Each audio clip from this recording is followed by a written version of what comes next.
Merci d'avoir choisi Iwachu Web TV. L'émission, c'est bien sûr invité d'Iwachu. Aujourd'hui, nous allons parler des droits de l'enfance, de la protection de l'enfance. Et vous parler de tous ces sujets, nous sommes avec le président de la FENADEB, Jacques Chimilimana. Merci d'avoir accepté l'invitation d'Iwachu Web TV. Merci beaucoup. Je rappelle que la FENADEB, c'est la Fédération nationale des associations engagées dans le domaine de l'enfance au Burundi. Aujourd'hui, j'aimerais que nous parlions de la récente décision prise par la ministre de l'Éducation qui stipule que les élèves qui vont tomber enceintes doivent quitter l'enseignement général et se tourner vers l'enseignement des métiers. Qu'avez-vous pensé de ces décisions? C'est une décision qui nous a surpris au niveau de la FENADEB parce qu'on ne s'attendait pas à ce genre de mesure, surtout qui est prise par un ministère qui a la responsabilité de promouvoir l'éducation pour tous. C'est une mesure qui est anticonstitutionnelle. Nous avons eu l'occasion de le montrer dans le communiqué de presse que nous avons lancé. Et la mesure n'est pas seulement contraire à la Constitution du Burundi, mais c'est une mesure qui fait des reculs en ce qui est de la promotion des droits de l'enfant.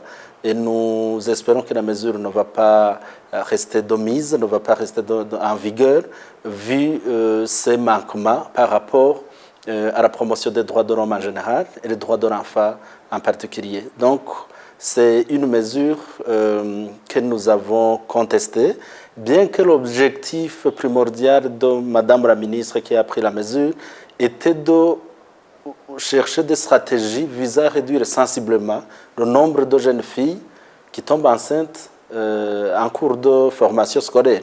Ce qui est un très bon objectif et que nous soutenons, mais la stratégie adoptée de sanctionner les victimes n'a pas été bien accueillie au niveau des organisations de défense des droits de l'enfant et aussi au niveau des organisations de défense des droits de la femme parce que c'est une mesure qui met en cause et les droits des filles et les droits des enfants et qui victimise davantage des victimes de grossesses non désirées qui ont le plein droit d'être protégées selon la loi spécifique sur les violences basées sur le genre, la loi de 2016, en ses articles 16, 17 et 18. Donc, les victimes de violences basées sur le genre et les victimes de grossesses non désirées doivent être protégées et non sanctionnées.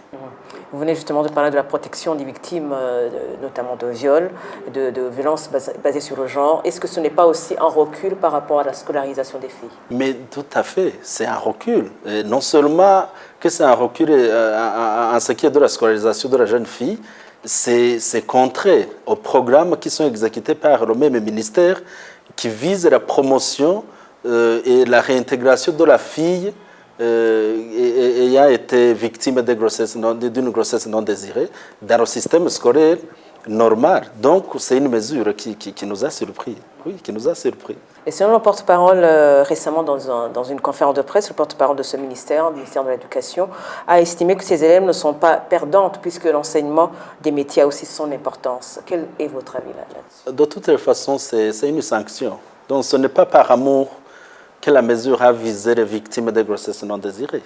Donc, si l'argument du porte-parole du ministère de l'Éducation tenait pour nous, donc la mesure devrait frapper tous les élèves parce que ce ne sont pas seulement les victimes de grossesses non désirées qui ont besoin de ces enseignements des métiers.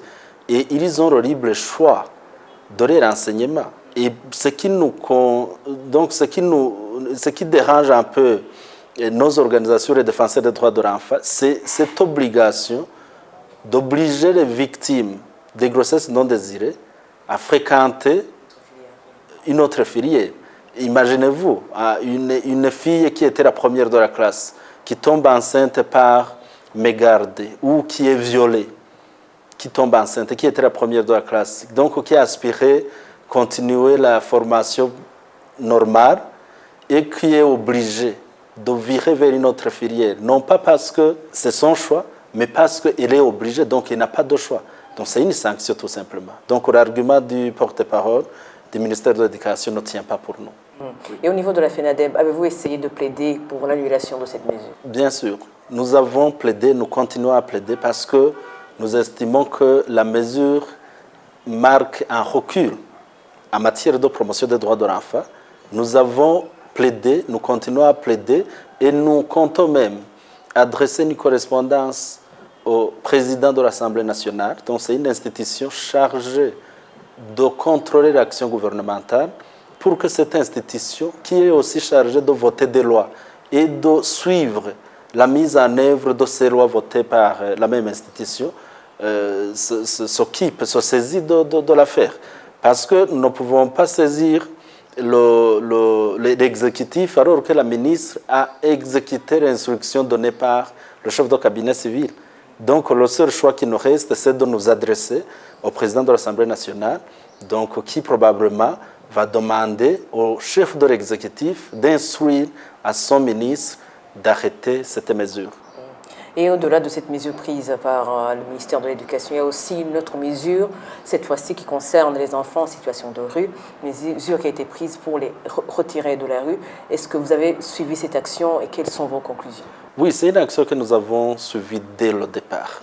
Et là, je dois rappeler que l'initiative de retirer les enfants en situation de rue a été prise suite aux recommandations, suite aux plaidoyers, aux actions de plaidoyer que nous avons menées sur ce phénomène, parce qu'à un certain moment, le phénomène était presque réservé aux organisations, alors que c'est l'État, c'est le gouvernement qui a cette obligation de protéger tout citoyen burundais. Donc, nous avons apprécié l'initiative prise par le gouvernement du Burundi et d'ailleurs par le chef de l'État lui-même de retirer tous les enfants en situation de rue. Et nous avons promis de rester aux côtés du ministère qui a été chargé par le chef de l'exécutif pour mettre en œuvre cette politique, que nous allons rester à leur côté pour partager nos expertises. Et là, je parle de toutes les organisations engagées dans le domaine de l'enfance qui ont accepté d'accompagner cette politique gouvernementale de retirer tous les enfants en situation de rue. Mais à un certain moment, nous avons déploré le fait que nous avons voulu y aller rapidement sans nous soucier des causes qui ont fait que ces enfants soient dans les rues. Donc, c'est pour cela que nous avons demandé au ministre des Affaires sociales de convoquer notre réunion pour évaluer la planification que nous avons faite à Gatumba sur ce sujet, pour voir si la stratégie que nous avons adoptée de résultats rapides tient, ou pour voir si la stratégie doit être revue, afin que la politique de retrait des enfants en situation de rue soit une politique respectueuse des droits de l'enfant. Donc nous sommes toujours du côté de ces enfants. Le fait qu'ils soient dans les rues, ce n'est pas de leur faute. Certains y sont parce qu'ils l'ont décidé ainsi, mais d'autres y sont pour plusieurs raisons. Donc nous avons beaucoup d'enfants qui sont dans les rues parce qu'ils ont fui des crises que le pays a connues. Et ces enfants ne doivent pas être considérés comme des enfants déviants. Non, ce sont des déplacés internes comme tant d'autres. Et ils ont des droits qui leur sont reconnus et des droits universels, si vous voulez bien. Donc nous devons les traiter comme tels. Donc, sur cette question en rapport avec la politique gouvernementale de retirer tous les enfants en situation de rue, nous sommes toujours disposés à coopérer et nous apprécions l'état d'avancement, mais nous déplorons que certaines étapes n'ont pas été suivies, certaines étapes que nous nous sommes convenus à Gatumba, notamment l'étape qui consiste à préparer les familles sur le retour de leurs enfants.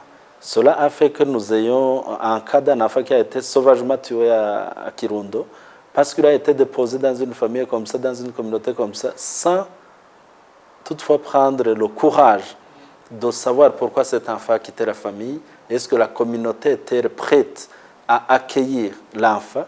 Est-ce que les membres de la famille sont-ils conscientisés sur le retour de cet enfant? Voilà, c'est cela que nous réclamons et que nous avons toujours réclamé. Et nous espérons que Monsieur le ministre des Affaires sociales va nous comprendre et convoquer cette réunion d'évaluation de la stratégie IRR que nous avons arrêtée à Gatumba au début de l'année passée. Mais quand ces enfants ont été retirés de la rue, ils ont été souvent déposés dans des centres provisoires qui étaient appelés des centres provisoires. Est-ce qu'il y a eu un suivi de la part de la FENADEB de voir comment ces enfants sont accueillis et comment ils sont retirés de la rue? C'est notre activité de tous les jours. Nous avons même des collègues qui sont chargés uniquement de suivre de près la mise en œuvre de cette politique. Donc, nous suivons tout ce qui se passe dans ces centres de transit. Donc, ce sont des centres d'hébergement temporaire en attendant que les enfants ne soient réinsérés dans les familles respectives. Donc, c'est une activité que nous menons tous les jours et nous apprécions quand même qu'il n'y a pas eu de dégâts humains. Donc, il n'y a pas eu de dégâts humains et surtout au niveau des rafles. Pourquoi? Parce que les éléments de police qui font ces rafles ont été préalablement formés pour bien mener cette action. Donc ça, franchement, nous apprécions. Il n'y a pas eu de bavure, il n'y a pas eu de dégâts humains. Donc les enfants qui sont arrêtés en toute tranquillité, sans qu'il y ait de violence entre les policiers et ces enfants. Oui, est-ce que vous avez un cas ou d'autres cas d'enfants qui ont pu être réintégrés dans leur famille? Oui. Donc, oui, tout n'est pas noir. Tout n'est pas noir. Nous avons beaucoup de cas parce que jusqu'à présent, nous comptons plus de 500 enfants en situation de rue qui ont été déjà réintégrés.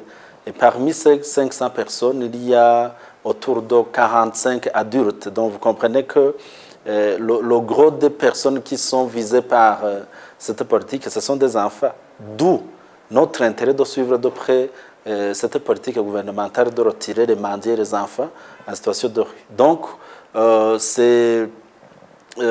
donc les cas qui ont été signalés, qui n'ont pas respecté donc les normes en matière de réinsertion des enfants, de réinsertion communautaire des enfants, donc ils sont minimes par rapport aux autres cas qui ont complètement réussi.